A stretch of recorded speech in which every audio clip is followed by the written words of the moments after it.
বাবা 2000 টাকা দাও, পরীক্ষার ফিস দিতে হবে। আচ্ছা, তোর বন্ধুর থেকে শুনে নেই। বাবা, আবার শোনার কি প্রয়োজন?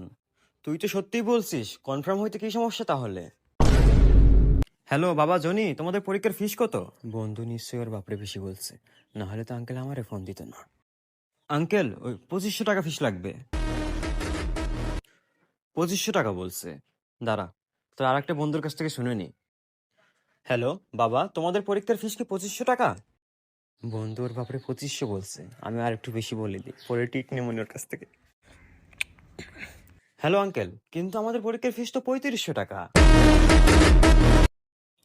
ও তো 3500 টাকা বলছে, তুই এত কম বললি কেন? আসলে বাবা, তুমি এত কষ্ট করে টাকা কামাও, তবে ভাবলাম এবার ফিস কিছুটা নিজের পকেট থেকেও দিয়ে দেই। আচ্ছা দাঁড়া, আর একবার কনফার্ম হয়নি। হ্যালো বাবা, তোমাদের পরীক্ষার ফিস কি 3500 টাকা? 3500? ও তো দেখে আমার থেকেও বড় বাটপার। না, ওরা আমার থেকে বেশি টাকা মারতে দেওয়া যাবে না। হ্যালো আঙ্কেল, আসলে পরীক্ষার ফিস তো 3500 টাকায়, কিন্তু আসলে ম্যাডাম আমার দূর সম্পর্কের মা হয়। আমি যদি সুপারিশ করি ওই 3000 টাকা ম্যানেজ হয়ে যাবে।